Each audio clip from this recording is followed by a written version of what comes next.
ਸਤਨਾਮ ਸ਼੍ਰੀ ਵਾਹਿਗੁਰੂ ਸਾਹਿਬ ਜੀ।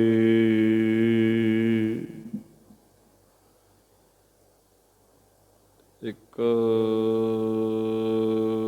ਓੰਕਾਰ ਸਤਨਾਮ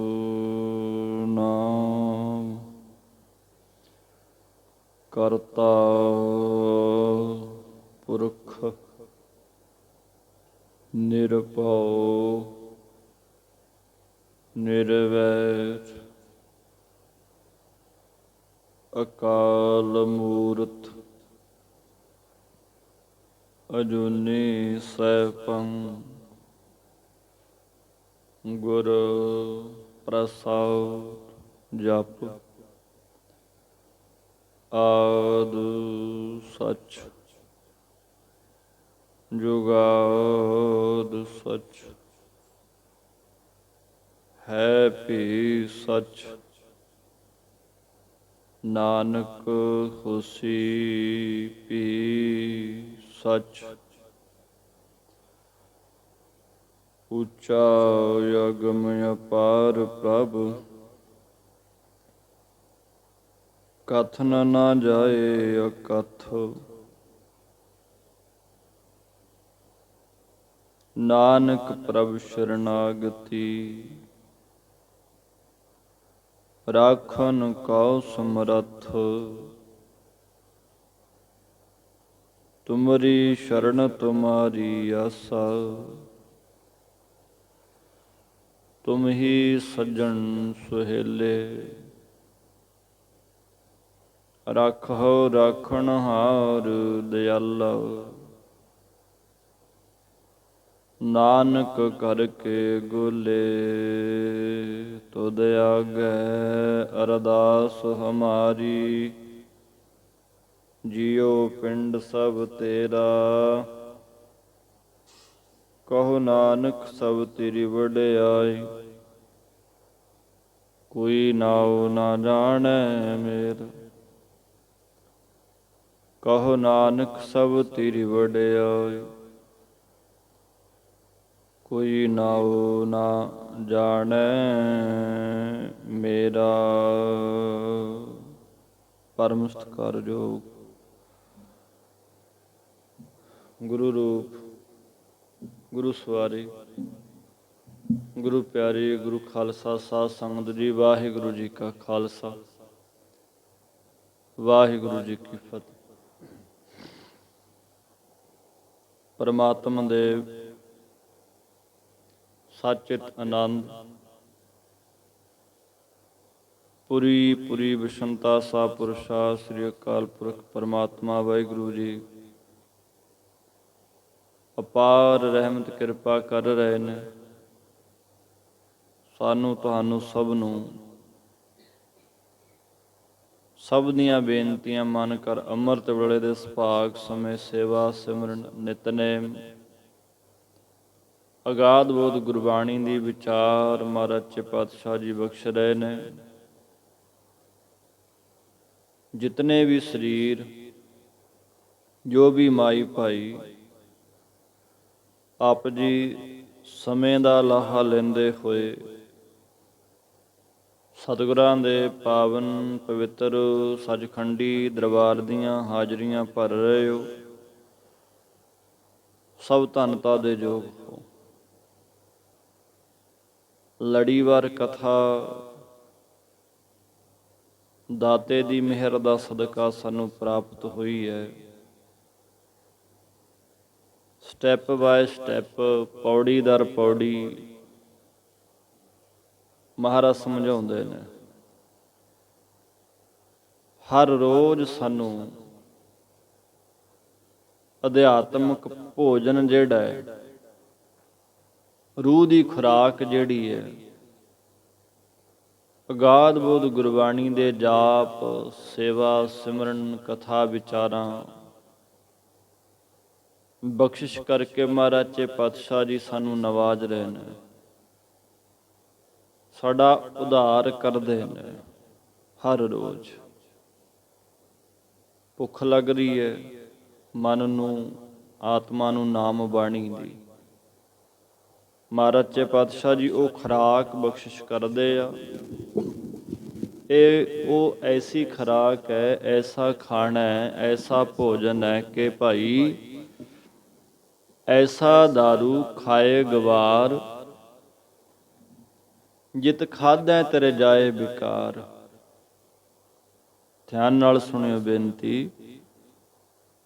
ਇਹ ਐਸਾ ਭੋਜਨ ਹੈ, ਐਸੀ ਖੁਰਾਕ ਹੈ, ਐਸੀ ਦਵਾਈ ਹੈ, ਅਗਰ ਬੰਦਾ ਇਹਨੂੰ ਛਕ ਲੈਂਦਾ ਨਾ, ਨਾਮ ਬਾਣੀ ਭਜਨ ਬੰਦਗੀ ਵਿਚਾਰ ਗੁਰਬਾਣੀ ਦੀ, ਉਹਦੇ ਨਾਲ ਜਿਤ ਖਾਧੈ ਤੇਰੇ ਜਾਹੇ ਬੇਕਾਰ, ਜਿਹਦੇ ਖਾਣ ਨਾਲ ਬੰਦੇ ਦੇ ਔਗਣ ਜਿਹੜੇ ਨੇ, ਮੰਦ ਕਰਮ ਜਿਹੜੇ ਨੇ ਚਲੇ ਜਾਣਗੇ। ਮਹਾਰਾਜ ਕਹਿੰਦੇ ਐਸੀ ਦਵਾਈ ਖਾਸ ਬੰਦਿਆ, ਜਿਹੜਾ ਤੂੰ ਖਾਵੇਂ ਤੇਰੀ ਮੰਦ ਬਿਰਤੀ ਜਿਹੜੀ ਹੈ ਚਲੀ ਜਾਏ, ਬੇਕਾਰ ਤੇਰੇ ਚਲੇ ਜਾਣ। ਇਹ ਰੂਹ ਦੀ ਖੁਰਾਕ ਹੈ ਗੁਰਬਾਣੀ। ਆਓ ਜੀ ਆਪਣੀ ਵਿਚਾਰ ਤੇ। ਜ਼ਿੰਦਗੀ ਰੂਪ ਰਾਤ ਜਿਹੜੀ ਹੈ ਬੀਤਦੀ ਜਾਂਦੀ ਹੈ। 3 ਪਹਿਰਾਂ ਦੀ ਆਪਾਂ ਵਿਚਾਰ ਕੀਤੀ ਹੈ ਕਿ ਤੀਸਰਾ ਪਹਿਰ ਜਿਹੜਾ ਹੈ ਕਿ ਐ ਬੰਦੇ ਤੂੰ ਉਮਰ ਰੂਪੀ ਰਾਤ ਦੇ ਤੀਜੇ ਪਹਿਰ ਦੇ ਹਿੱਸੇ ਦੇ ਵਿੱਚ ਵਿਰਤੀ ਜੋੜ ਕੇ ਪ੍ਰਮਾਤਮਾ ਨੂੰ ਚੇਤੇ ਕਰਿਆ ਕਰ, ਰੱਬ ਰੱਬ ਕਰਿਆ ਕਰ। ਅੱਜ ਚੌਥੇ ਪਹਿਰ ਦੀ ਵਿਚਾਰ ਆਪਾਂ ਕਰਨੀ ਹੈ। ਸ਼ਰਧਾ ਭਾਵਨਾ ਦੇ ਨਾਲ ਜੁੜਨਾ ਹੈ। ਆਓ ਜੀ ਪ੍ਰੇਮ ਨਾਲ ਜੁੜੋ, ਕਿਉਂਕਿ ਸ਼ਰਧਾ ਦੇ ਨਾਲ ਹੀ ਗੁਰੂ ਦੀ ਅੰਮ੍ਰਿਤਮਈ ਗੁਰਬਾਣੀ ਜਿਹੜੀ ਹੈ ਉਹਦੀ ਵਿਚਾਰ ਸਾਡੇ ਅੰਦਰ ਵਸ ਸਕਦੀ ਹੈ। ਨਹੀਂ ਵਸੇ। ਜੇ ਸਿਧਾਂਤ ਨਹੀਂ ਨਾ ਪਤਾ, ਅਦਬ ਸਤਿਕਾਰ ਨਹੀਂ ਮਹਾਰਾਜ ਦਾ, ਮਰਿਆਦਾ ਵੱਲ ਧਿਆਨ ਨਹੀਂ ਗਾ, ਫਿਰ ਇਹ ਨਾ ਸਮਝੋ ਕਿ ਗੁਰੂ ਦੀ ਵਿਚਾਰ ਬਾਣੀ ਅੰਦਰ ਵਸ ਜੂ। ਨਹੀਂ, ਨਿਯਮ ਜ਼ਰੂਰੀ ਨੇ। ਮੰਜ਼ਿਲ ਤਾਂ ਹੋਣੀ ਆ, ਗੱਡੀ ਮੋਟਰਸਾਈਕਲ ਚਲਾਉਣੇ ਆ ਆਪਾਂ ਤਾਂ ਪਹੁੰਚਾਂਗੇ ਮੰਜ਼ਿਲ ਤੇ, ਜੇ ਉਹਨੂੰ ਨਿਯਮ ਅਨੁਸਾਰ ਚਲਾ ਕੇ ਲਿਜਾਵਾਂਗੇ। ਐਵੇਂ ਕਦੇ ਉਧਰ ਕਦੇ ਉਧਰ, ਕਿਤੇ ਨਾ ਕਿਤੇ ਫਿਰ ਖਦਾਨਾਂ ਦੇ ਵਿੱਚ ਡਿੱਗੇ ਪਏ ਹੋਵਾਂਗੇ। ਮਰਿਆਦਾ ਜ਼ਰੂਰੀ ਆ। ਆਓ ਜੀ ਸ਼ਰਧਾ ਭਾਵਨਾ ਨਾਲ ਜੁੜਨਾ ਕਰੀਏ। ਆਖੋ ਸਤਿਨਾਮ ਸ੍ਰੀ ਵਾਹਿਗੁਰੂ ਜੀ। ਸਤਿਨਾਮ ਸ੍ਰੀ ਵਾਹਿਗੁਰੂ ਜੀ। ਚੌਥੈ ਪਹਿਰੈ ਰਹਿਣ ਕੈ ਵਣਜਾਰਿਆ, ਮਿੱਤਰਾ ਬਿਰਧ ਪਿਆ ਤਨ ਖੀਣ। ਜੀਵਨ ਦੀ ਸੱਚਾਈ ਅਸਲ ਵਿੱਚ ਬਣਨਾ ਕੀ ਹੈ? ਕੈਲਕੂਲੇਟਰ ਗੁਰਬਾਣੀ ਦਾ ਚੌਥਾ ਪਹਿਰ ਜਿਹੜਾ ਹੈ, ਕਹਿੰਦੇ ਐ ਸਜਣਾ, ਜਦੋਂ ਤੇਰੀ ਉਮਰ ਰੂਪੀ ਰਾਤ ਦਾ ਚੌਥਾ ਪਹਿਰ ਦਾ ਹਿੱਸਾ ਜਿਹੜਾ ਨਾ ਜਦੋਂ ਆ ਗਿਆ, ਤਾਂ ਤੇਰਾ ਬਿਰਧ ਭਇਆ ਤਨ ਖੀਣ, ਸਰੀਰ ਬੁਢੇਪੇ ਵਿੱਚ ਕਮਜ਼ੋਰ ਹੋ ਜਾਏਗਾ ਅਤੇ ਅੰਤ ਨੂੰ ਨਸ਼ਟ ਹੋ ਜਾਣਾ। ਮਤ ਕੋਈ ਸੋਚੇ ਇਹ ਕਿ ਮੈਂ ਬਜ਼ੁਰਗ ਨਹੀਂ ਹੋਣਾ, ਮੈਂ ਮੰਜੇ ਨਾਲ ਨਹੀਂ ਜੁੜਨਾ, ਮੈਂ ਇੱਕ ਦਿਨ ਪੈਣਾ ਨਹੀਂ, ਮੇਰੇ ਸਾਹ ਨਹੀਂ ਰੁਕਣਗੇ, ਮੈਂ ਤਕਲੀਫ 'ਚ ਦੁਖੀ ਨਹੀਂ ਹੋਵਾਂਗਾ, ਮੈਨੇ ਸਰੀਰ ਨੂੰ ਤਿਆਗਣਾ ਨਹੀਂ ਗਾ, ਮੈਂ ਰਿੱਝਾਂਗਾ ਨਹੀਂ। ਇਹ ਮਤ ਸੋਚੇ ਕੋਈ। ਇੱਕ ਨਾ ਇੱਕ ਦਿਨ ਉਹ ਦਿਨ ਆਏਗਾ ਜਿਹੜਾ ਦਿਨ ਜੀਵਨ ਦਾ ਆਖਰੀ ਹੋਣਾ, ਮੰਜੇ ਨਾਲ ਜੁੜ ਜਾਣਾ। ਅੱਜ ਜਵਾਨੀ ਹੈ, ਬੰਦਾ ਮਾਰਦਾ ਛਾਲਾਂ, ਸੁੱਧ ਬੋਲ ਸਕਦਾ, ਵੇਖ ਸਕਦਾ, ਸੁਣ ਸਕਦਾ, ਪਰ ਇੱਕ ਦਿਨ ਇਹ ਸਭ ਚੀਜ਼ਾਂ ਬੰਦ ਹੋਣਗੀਆਂ। ਕਹਿੰਦੇ ਅੰਤ ਨੂੰ ਸਰੀਰ ਜਿਹੜਾ ਪ੍ਰੇਮੀਓ ਨਸ਼ਟ ਹੋ ਜਾਏਗਾ ਤੇ ਅੱਖੀ ਅੰਧ ਨਾ ਦੀਸਈ ਬਣ ਜਾ ਰਿਹਾ ਮਿੱਤਰਾ, ਕੰਨੀ ਸੁਣੈ ਨਾ ਬੈਣ। ਹੁਣੇ ਮਹਾਰਾਜ ਬਾਣੀ ਬਖਸ਼ਦੇ ਆ ਸਾਨੂੰ। ਹੁਣ ਕਈ ਮਨਾਂ 'ਚ ਇਹ ਆਉਂਦਾ ਹੋਵੇਗਾ ਵੀ ਤੜਕੀਏ ਮਰਨ ਦੀਆਂ, ਮੌਤ ਦੀਆਂ ਗੱਲਾਂ ਚੱਲਦੀਆਂ ਨੇ, ਵੀ ਡਰਾਉਣੀਆਂ ਗੱਲਾਂ ਨੇ। ਕਈਆਂ ਨੂੰ ਬੁਢੇਪੇ ਦੇ ਵਿੱਚ ਵੀ ਮੌਤ ਦੀਂਦੀ ਆ। ਆਹ ਵਿਚਾਰਾਂ ਤਾਂ ਬਹੁਤ ਦੂਰ ਨੇ। ਬੁੜਾ ਕਹਿੰਦੇ ਨਾ ਕਿਸੇ ਨੂੰ, ਉਹ ਬੁੜਾ ਕਹਿਣ ਨਾਲ ਵੀ ਮੌਤ ਦਿਖਣ ਲੱਗ ਜਾਂਦੀ, ਡਰਨ ਲੱਗ ਜਾਂਦਾ ਬੰਦਾ। ਇਸ ਡਰਨਾ ਕੀ ਹੈ ਜੀ, ਉਹ ਤਾਂ ਸੱਚ ਹੈ। ਹੁਣ ਨਾਲੇ ਬਾਣੀ ਡਰਾਉਂਦੀ ਥੋੜ੍ਹੀ ਆ, ਸਮਝਾਉਂਦੀ ਆ, ਸੱਚਾਈ ਹੈ ਬਾਣੀ। ਜੋ ਮਹਾਰਾਜ ਸੱਚੇ ਪਾਤਸ਼ਾਹ ਲੜੀਵਾਰ ਸਾਨੂੰ ਗਿਆਨ ਦੇ ਰਹੇ ਨੇ, ਰੂਹ ਦੀ ਖੁਰਾਕ, ਪੌੜੀ ਦਰ ਪੌੜੀ ਰੋਜ਼ ਨਵਾਂ ਗਿਆਨ ਮਹਾਰਾਜ ਬਖਸ਼ਦੇ ਆ। ਉਹ ਕਿੱਦਾਂ ਦਾ ਹੈ ਉਹ ਸਤਿਗੁਰੂ ਜਾਣਦੇ ਆ, ਆਪਾਂ ਤਾਂ ਵਿਚਾਰ ਰਹੇ ਹਾਂ ਬਸ। ਉਹ ਕਹਿੰਦੇ ਐ ਜੀਵ ਰੂਪ ਬਣ ਜਾ ਰੇ ਮਿੱਤਰਾ, ਤੂੰ ਅੱਖੀਂ ਭਾਵ ਨੇਤਰਾਂ ਤੋਂ ਅੰਨਾ ਹੋ ਜਾਏਗਾ। ਤੇਰੇ ਨੇੜੇ ਪਈ ਹੋਈ ਵਸਤੂ ਤੈਨੂੰ ਨਹੀਂ ਦਿਸੇਗੀ ਅਤੇ ਤੇਰੇ ਕੰਨਾਂ ਨੂੰ ਮਾਰੀ ਹੋਈ ਵੈਣ ਕਹੀਏ ਆਵਾਜ਼ ਵੀ ਨਹੀਂ ਸੁਣੇਗੀ। ਇਹ ਸੱਚ ਹੈ। ਨਾ ਦਿਖਣਾ ਫਿਰ ਅੱਖੀ ਅੰਧ ਨਾ ਦਿਸਈ ਬਣ ਜਾ ਰਿਹਾ ਮਿੱਤਰਾ, ਕੰਨੀ ਸੁਣੈ ਨਾ ਬੈਣ। ਆ ਕੰਨਾਂ ਨਾਲ ਆਵਾਜ਼ ਵੀ ਨਹੀਂ ਸੁਣੇਗੀ, ਸੁਣਨੋਂ ਬੰਦ ਹੋ ਜਾਣਾ। ਤੇ ਅੱਖੀ ਅੰਧ ਜੀਵ ਰਸ ਨਾਹੀ ਰਹੇ ਪਰਾਕਉ ਤਾਣਾ, ਜਾਂ ਪਰਾ ਕਉ ਤਾਣਾ। ਕਹਿੰਦੇ ਭਾਈ ਤੇਰੀਆਂ ਅੱਖਾਂ ਅੰਨੀਆਂ ਭਾਵ ਨਿਗਾਹ ਤੋਂ ਹੀਣੀਆਂ ਹੋ ਜਾਣਗੀਆਂ ਅਤੇ ਤੇਰੀ ਜੀਭ ਕਹੀਏ ਜ਼ਬਾਨ ਵਿੱਚ ਰਸ ਲੈਣ ਦੀ ਸੁਰਤੀ ਜਿਹੜੀ ਆ ਟੁੱਟ ਜਾਣੀ ਆ। ਆਪਣੀ ਜੀਭ ਵੇਖ ਲਿਓ, ਬਜ਼ੁਰਗਾਂ ਦੀ ਜੀਭ ਦੇਖ ਲਿਓ। ਇਹ ਰਸ ਲੈਣ ਦੀ ਵਿਰਤੀ ਜਿਹੜੀ ਆ ਜੀਭ ਦੀ ਟੁੱਟ ਜਾਣੀ ਆ। ਭਾਵ ਤੇਰੀ ਜ਼ੁਬਾਨ ਵਿੱਚੋਂ ਪ੍ਰੇਮ ਰਸ ਵਾਲੇ ਬਚਨ ਨਹੀਂ ਨਿਕਲਣਗੇ ਅਤੇ ਪੂਰਬਲਾ ਇੰਦਰੀਆਂ ਦਾ ਵੇਖਣਾ, ਸੁੰਘਣਾ, ਸੁਣਨਾ, ਇਹ ਜਿਹੜਾ ਪਰਾਕੋ ਕਹੀਏ ਬਲ ਅਤੇ ਸਰੀਰ ਦਾ ਬਲ ਵੀ ਨਹੀਂ ਰਹੇਗਾ। ਤੈਨੂੰ ਪਰਾਏ ਦੇ ਮੋਢੇ ਫੜ ਕੇ ਕਿਸੇ ਦੇ ਆਸਰੇ ਤੁਰਨਾ ਪੈਣਾ। ਦੂਜੇ ਦੇ ਸਹਾਰੇ ਹੋ ਜਾਂਦਾ ਜੀ ਬੰਦਾ, ਫਿਰ ਜੀਵ ਆ ਦੁਨੀਆ ਦੇ ਰਸ ਜਿਹੜੇ ਨੇ ਨਹੀਂ ਚੱਕ ਸਕਦੀ।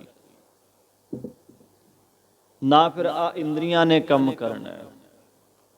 ਇੰਦਰੀਆਂ ਜਿਹੜੀਆਂ ਨੇ, ਵੇਖਣਾ ਇੰਦਰੀ ਹੈ, ਅੱਖਾਂ, ਸੁੰਘਣਾ ਨੱਕ ਇੰਦਰੀ ਹੈ, ਆ ਸੁਣਨਾ ਕੰਨ ਇੰਦਰੀ ਹੈ। ਫਿਰ ਇਹਨਾਂ ਦਾ ਬਲ ਜਿਹੜਾ ਹੈ ਅਤੇ ਸਰੀਰ ਦਾ ਬਲ ਜਿਹੜਾ ਉਹ ਨਹੀਂ ਰਹੇਗਾ। ਨਾ ਤਾਂ ਤੁਰ ਫਿਰ ਸਕਦਾ ਬੰਦਾ, ਨਾ ਸਮੈਲ ਆਏਗੀ, ਸੁੰਘਣ ਸ਼ਕਤੀ ਖਤਮ, ਵੇਖਣ ਸ਼ਕਤੀ ਖਤਮ, ਸੁਣਨ ਸ਼ਕਤੀ ਖਤਮ, ਇਹ ਖਤਮ ਹੋ ਜਾਣਾ ਜੀ। ਫਿਰ ਪਰਾਕਉ ਤਾਣਾ, ਪਰਾਕਉ ਦੂਜੇ ਦੇ ਮੋਢੇ ਤੇ ਹੱਥ ਰੱਖ ਕੇ ਫਿਰ ਬੰਦੇ ਨੇ ਤੁਰਨਾ ਕਰਨਾ, ਆਸਰਾ ਲੈਣਾ ਪੈਣਾ ਜੀ। ਤੇਰੀ ਐਸੀ ਹਾਲਤ ਹੋ ਜਾਣੀ ਆ ਕਿ ਪਾਣੀ ਦਾ ਬਰਤਨ ਵੀ ਤੇਥੋਂ ਸੈਂਕੜੇ ਕੋਹਾਂ ਤੇ ਪਿਆ ਪ੍ਰਤੀਤ ਹੋਏਗਾ। ਸਮੇਂ ਦੀ ਫੇਰ ਹੁੰਦਾ ਹੈ। ਵੇਖੋ ਅੱਜ ਜਿਹੜਾ ਸਰੀਰ ਅੱਕਦਾ ਨਹੀਂ, ਥੱਕਦਾ ਨਹੀਂ, ਭੱਜਿਆ ਫਿਰਦਾ ਰਹਿੰਦਾ, ਕਦੇ ਕਿਤੇ ਕਦੇ ਕਿਤੇ, ਗਾਹ ਦਿੰਦਾ ਦੁਨੀਆ ਬੰਦਾ, ਸਮੇਂ ਦੀ ਫੇਰ ਹੋਏਗਾ। ਫਿਰ ਇੱਕ ਦਿਨ ਐਸਾ ਆ ਜਾਣਾ ਪ੍ਰੇਮੀਓ, ਉਹੀ ਸਰੀਰ ਜਿਹੜਾ ਹੁਣ ਅਸੀਂ ਭੱਜ ਨੱਠ ਕਦੇ ਕਿਤੇ ਚੱਲ ਜਾਂਦੇ ਹਾਂ, ਕਦੇ ਕਿਧਰੇ ਚੱਲ ਜਾਂਦੇ ਹਾਂ। ਹੁਣ ਕਈ ਬਜ਼ੁਰਗ ਨੇ ਬੈਠੇ ਨੇ ਮੰਜਿਆਂ ਤੇ ਘਰੇ, ਕੋਈ ਨਹੀਂ ਬੁਲਾਉਂਦਾ, ਇੱਧਰ ਉੱਧਰ ਜਾ ਹੀ ਨਹੀਂ ਸਕਦੇ। ਬਥੇਰਾ ਕਹਿੰਦੇ ਨੇ ਗੁਰਦੁਆਰੇ ਲੈ ਚੱਲ, ਕਿਹੜਾ ਲਿਜਾਂਦਾ ਜੀ ਅੱਜ ਕੱਲ੍ਹ, ਆਪ ਮਸਾ ਜਾਂਦਾ ਬੰਦਾ। ਜੀ ਬੜਾ ਕਰਦਾ ਮੈਂ ਉੱਥੇ ਜਾਵਾਂ, ਪਰ ਸਮੇਂ ਦਾ ਫੇਰ ਹੈ। ਜਿਹੜਾ ਸਰੀਰ ਅੱਕਦਾ ਥੱਕਦਾ ਨਹੀਂ ਨਾ 20-20 ਘੰਟੇ ਕੰਮ ਕਰਕੇ ਟਰੈਕਟਰ ਵਾਹ ਕੇ ਹਲ ਵਾਹ ਕੇ, ਉਸੇ ਸਰੀਰ ਨੂੰ ਫਿਰ ਸਹਾਰਾ ਲੈਣਾ ਪੈਂਦਾ ਹੈ। ਉਸੇ ਬੰਦੇ ਨੂੰ 4 ਬੰਦੇ 2 ਬੰਦੇ ਚੁੱਕ ਕੇ ਖੜਾ ਕਰਦੇ ਆ। ਸਮੇਂ ਦੀ ਖੇਡ ਹੈ। ਭਾਵ ਕਿ ਅੱਜ ਫਰੀਦਾ ਕੂਜੜਾ ਸੈ ਕੋਹਾਂ ਥੀਓ। ਬਾਬਾ ਫਰੀਦ ਸਾਹਿਬ ਜੀ ਕਹਿੰਦੇ ਆ ਨਿੱਕੀਆਂ ਨਿੱਕੀਆਂ ਜੰਗਾਂ ਨਾਲ, ਕਹੀਏ ਲੱਤਾਂ ਨਾਲ, ਇੰਨੀ ਨਿੱਕੀ ਜੰਗੀ ਐ ਥਲ ਡੂੰਗਰ ਪਵਿਓ।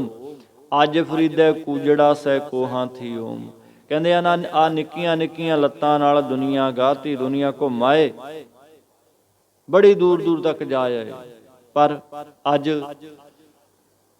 ਮੰਜੇ ਦੇ ਸਰਾਣੇ ਪਾਣੀ ਦਾ ਕੁੱਜਾ ਪਿਆ, ਲੋਟਾ ਪਿਆ, ਜੱਗ ਗਲਾਸ ਜੋ ਵੀ ਕਹਿ ਲੋ, ਉਹ ਨਹੀਂ ਚੁੱਕਿਆ ਜਾਂਦਾ। ਉਹ ਵੀ ਕੋਹਾਂ ਦੂਰ ਲੱਗਦਾ, ਕੋਹਾਂ ਦੂਰ ਲੱਗਦਾ। ਕੋਈ ਬੰਦਾ ਕੋਸ਼ਿਸ਼ ਵੀ ਕਰਦਾ ਉਹਨੂੰ ਚੁੱਕਣ ਦੀ, ਹੱਥ ਨਾਲ ਡੁੱਲੇ ਜਾਂਦਾ, ਸਗੋਂ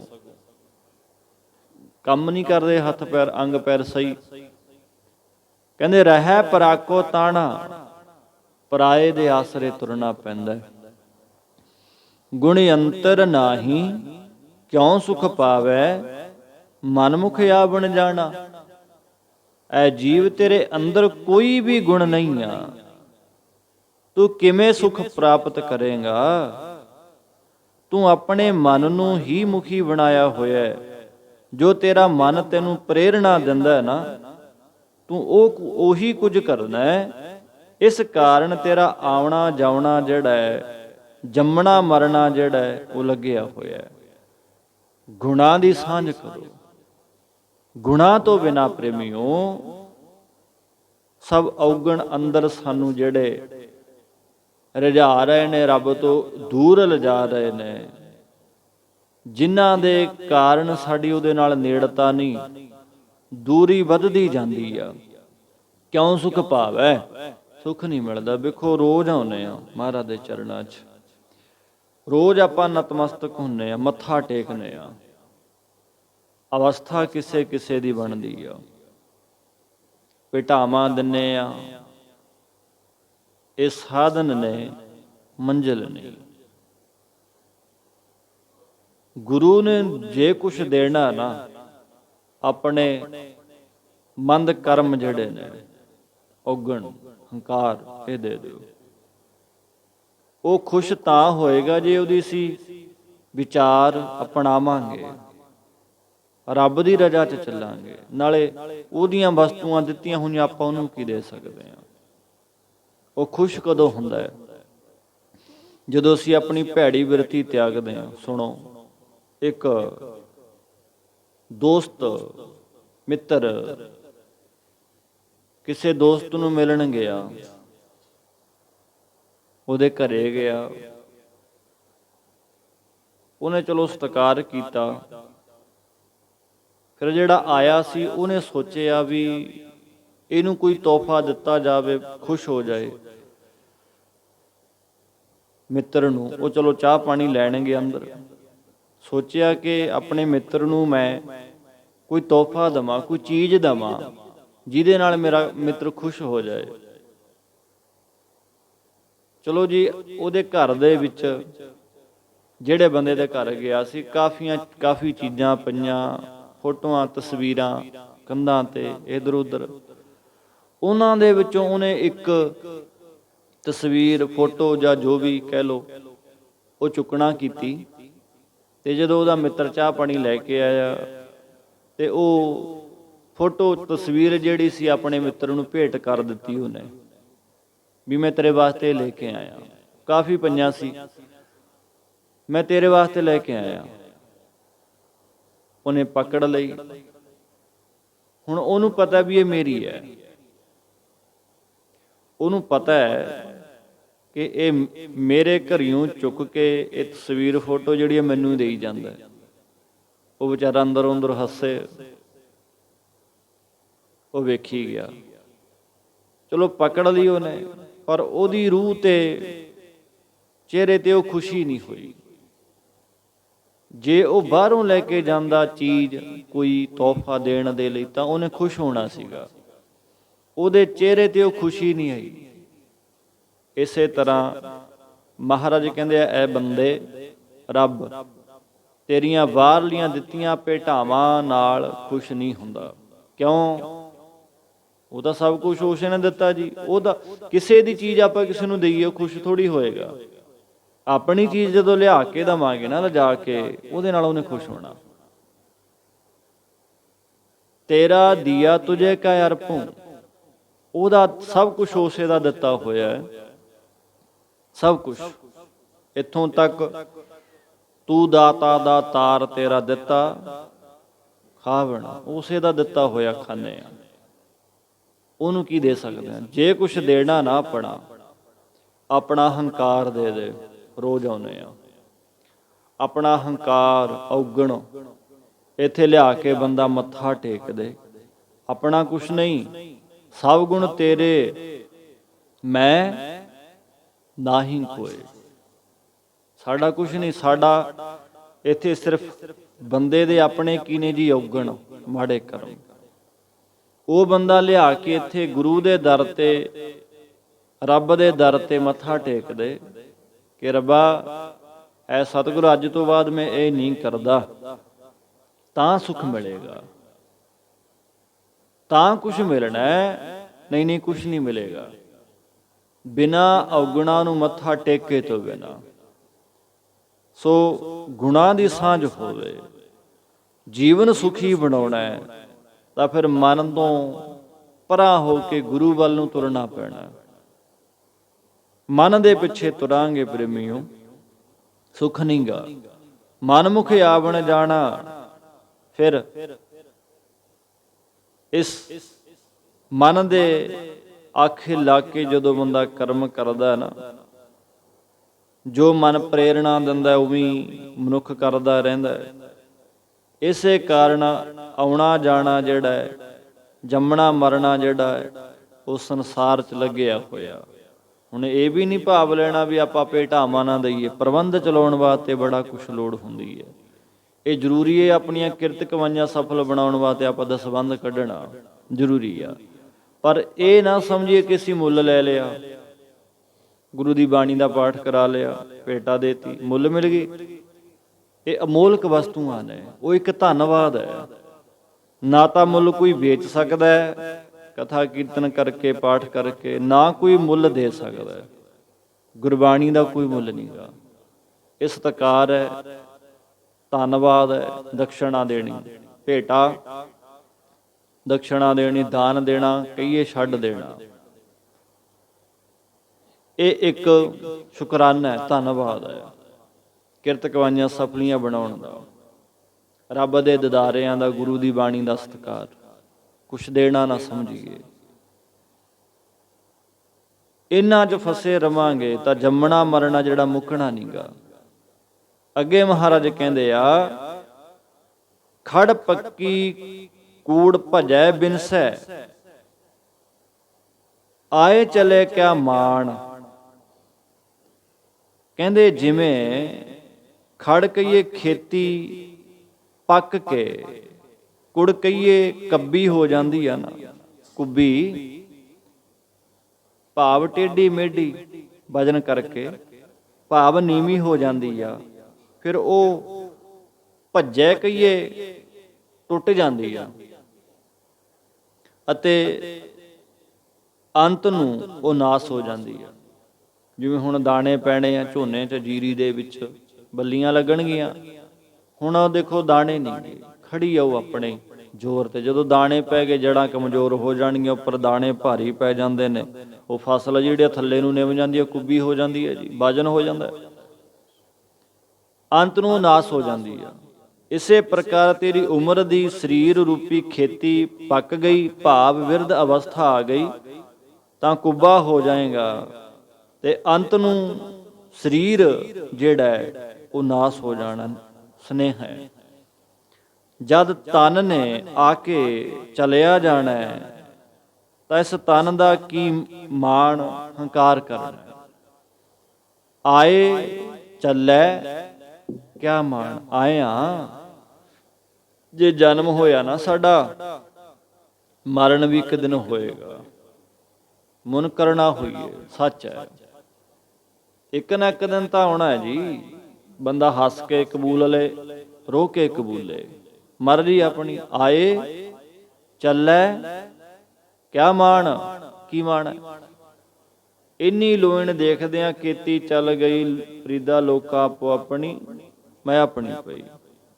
ਲਾਸਟ ਪੰਕਤੀ ਮਹਾਰਾਜ ਕਹਿੰਦੇ ਆ ਜੀ, ਕਹੋ ਪ੍ਰਾਣੀ, ਕਹੋ ਨਾਨਕ ਪ੍ਰਾਣੀ ਚੌਥੈ ਪਹਿਰੈ, ਗੁਰਮੁਖ ਸ਼ਬਦ ਪਛਾਣ।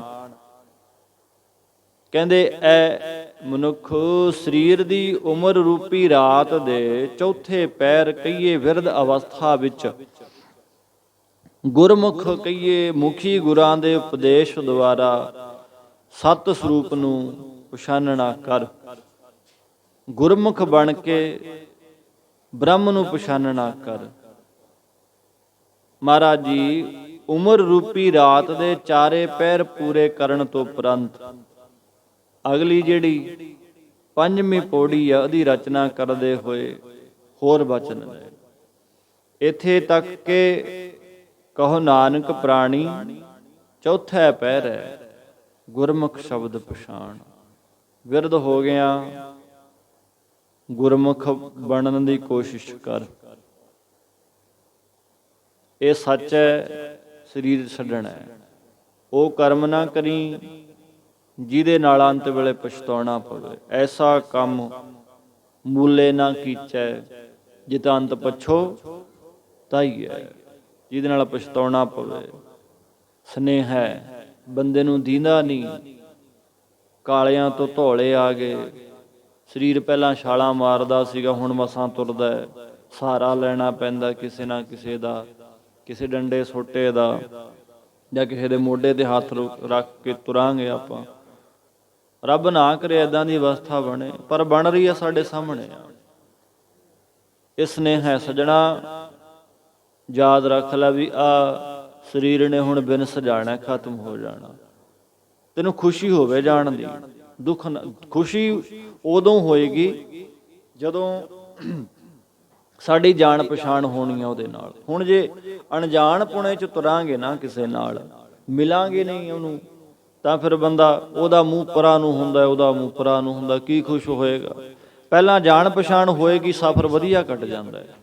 ਇਸ ਤਰ੍ਹਾਂ ਨਾਮ ਬਾਣੀ ਨਾਲ ਬੰਦਾ ਜੁੜਿਆ ਹੋਏ, ਨਾਮ ਬਾਣੀ ਨਾਲ ਜੁੜਿਆ ਹੋਏ, ਸਫ਼ਰ ਵਧੀਆ ਕੱਟ ਜੂਗਾ। ਅੱਗੇ ਜਿਹੜਾ ਆਉਣ ਵਾਲਾ ਸਮਾਂ ਜਵਾਨਾ, ਸਰੀਰ ਨੂੰ ਤਿਆਗ ਕੇ ਜਦੋਂ ਤੁਰਨਾ ਹੈ, ਉਦੋਂ ਜ਼ਿੰਦਗੀ ਵਿੱਚ ਖੱਟਿਆ ਹੋਇਆ ਜਿਹੜਾ ਕਰਮ ਚੰਗਾ ਉਹ ਕੰਮ ਆਏਗਾ। ਯਤਨ ਹੋਵੇ ਕਿ ਸਰੀਰ ਮਿਲਿਆ, ਇਹਦੇ ਨਾਲ ਉਹ ਲਾਹਾ ਲਈਏ ਜਿਹਦੇ ਨਾਲ ਗੁਣ ਪੈਦਾ ਨੇ। ਭਾਵ ਜਿੰਨੀ ਕਮੀ ਨਾਹੇ ਗੁਣ ਤੇ ਕਮੜੇ ਵੇਸਾਰ। ਬਾਣੀ ਕਹਿੰਦੀ ਆ ਜਿੰਨੀ ਕਮੀ ਨਾਹੇ ਗੁਣ, ਉਹ ਕੰਮ ਨਾ ਕਰ ਜਿਹਦੇ ਅੰਦਰ ਜਿਹਦੇ ਨਾਲ ਤੇਰੇ ਅੰਦਰ ਕੋਈ ਗੁਣ ਨਹੀਂ ਪੈਦਾ ਹੁੰਦਾ। ਤੇ ਕਮੜੇ ਵੇਸਾਰ, ਉਹ ਕੰਮ ਭੁੱਲ ਜਾ, ਪਰ ਬੰਦਾ ਕਰਦਾ ਉਹੀ ਆ, ਕਰੂ ਉਹੀ, ਪੁੱਠਾ ਚੱਲਣਾ ਹੈ। ਤੇ ਮਹਾਰਾਜ ਜੀ ਕਹਿੰਦੇ ਫਿਰ ਇਹਦੇ ਨਾਲ ਕਿਆ ਹੋਣਾ। ਮਤ ਸ਼ਰਮਿੰਦਾ ਥੀ ਬਈ ਸਾਈਂ ਦੇ ਦਰਬਾਰ। ਉਹ ਕੰਮ ਨਾ ਕਰ ਭੁੱਲ ਕੇ ਜਿਹਦੇ ਨਾਲ ਤੈਨੂੰ ਸਾਈਂ ਦੇ ਦਰਬਾਰ ਦੇ ਵਿੱਚ ਸ਼ਰਮਿੰਦਾ ਹੋਣਾ ਪਵੇ। ਪਰ ਕੋਈ ਪਰਵਾਹ ਨਹੀਂ। ਕੋਈ ਸੋਚੇਗਾ, ਕੋਈ ਤੁਰੇਗਾ ਰੱਬ ਦੇ ਰਾਹ ਤੇ। ਕੋਸ਼ਿਸ਼ ਹੋਵੇ ਭਾਈ, ਸਾਂਝ ਕਰੀਜੈ ਗੁਣੈ ਕੇਰੀ, ਸੋੜ ਅਵਗਣ ਚੱਲੀਏ। ਗੁਣਾਂ ਦੀ ਸਾਂਝ ਕਰੀਏ, ਗੁਣਾਂ ਦੇ ਧਾਰਨੀ ਬਣੀਏ। 1-2 ਮਿੰਟ ਜੁੜਿਆ ਹੋਇਆ ਸਾਡਾ ਸਾਨੂੰ ਨਰਕਾਂ ਦੀ ਅੱਗ ਤੋਂ ਬਚਾ ਸਕਦਾ ਹੈ। ਰੱਬ ਕਰਿਆ ਹੋਇਆ ਆਪਣਾ ਜੀਵਨ ਸਾਧੀਏ, ਮਨ ਸਾਧੀਏ, ਜੀਵਨ ਨੂੰ ਸਫਲਾ ਬਣਾਈਏ। ਆਓ ਪ੍ਰੇਮੀਓ, ਇੱਥੇ ਸਮਾਪਤੀ ਹੈ। ਹੋਈਆਂ ਭੁੱਲਾਂ ਤੋਂ ਖਿਮਾ ਜੀ।